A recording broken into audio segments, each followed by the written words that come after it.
राधे राधे गुरुजी, आपके चरणों में कोटि कोटि प्रणाम। महाराज जी, मेरा प्रश्न यह है कि भगवान का नाम, जप, प्रार्थना, ध्यान, इन तीनों साधनों के द्वारा और भगवान के प्रति समर्पण, शरणागत होने पर भगवत की प्राप्ति होती है, और मुझे तो शरणागत की विधि भी ज्ञात नहीं है, तो ऐसे में मैं क्या करूं? शरणागत की कोई विधि नहीं है। जब कहीं कोई आश्रय दिखाई न दे तब भगवान की शरणागति होती है। असरण, शरण, असरण कोई हमें स्वीकार ही नहीं करता। वो भगवान विधि पैदा करते हैं। सब तरह से जब समझ में आ जाता है कि मैं निर्बल हो गए, तो महाबल का आश्रय जागृत हो जाता है। सुनेरी मैंने निर्बल के बलराम। द्रौपदी को जब तक ये था मेरे पति है, भीष्म आदि महापुरुष है, लेकिन जब देखा पति सर झुकाए, भीष्म आदि कोई विरोध नहीं कर रहे, तो भगवान का आश्रय नहीं लिया, अपनी भुजाओं का आश्रय लिया। जब देखा भुजा भी, तो दांत से पकड़ लिया। जब देखा दांत भी धोखा दे देगा, तो आखिरी अब कोई है ही नहीं, अब कोई है नहीं, तो तब पुकारा, हे गोविंद द्वारिका वासिन। गजेंद्र ने उसकी हाथी हाथिनियां पूछ पकड़ के ऐसे सूंड से निकाल रहे। 1000 वर्ष तक स्वयं लड़ा। जब देखा हाथी हाथिनियां छोड़कर चले गए, अब ग्राह घसीट कर जल में ले गया, अब स्वयं में शक्ति नहीं रही।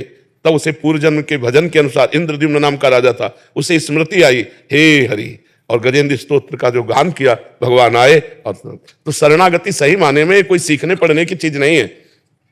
ऐसी परिस्थिति जब रावण ने लात मारी विभीषण को, जब देखा अब कोई आश्रय नहीं, तो चल गए। श्रवण सुजस सुनी आयऊं, प्रभु भंजन भव भीर, त्राहि त्राहि आरति हरन सरन सुखद रघुवीर।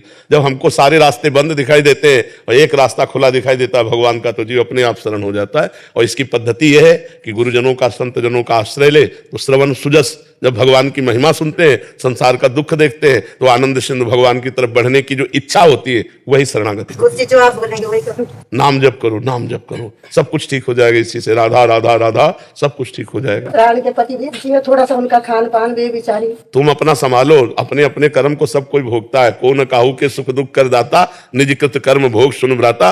ये पति पुत्र आदि प्याऊ में जैसे मिलते हैं 10 लोग, ऐसे मिले हुए, समय आने पर सब अपने अपने निकल जाएंगे। यहाँ न कोई किसी का पति है, न कोई किसी का पुत्र है, न कोई किसी की पत्नी है। एक नाटक माया का चल रहा है, वही सच्चिदानंद भगवान सब रूपों में है। अपने स्वरूप को भूलकर माया आकर्षित, इसलिए बार बार जन्म, बार बार मरण, नाना प्रकार की योनियों का भोग भोगना पड़ रहा है। दोस्तों, मेरी वीडियो अच्छी लगी हो तो चैनल को सब्सक्राइब करना, लाइक करना और कमेंट करना ना भूलें।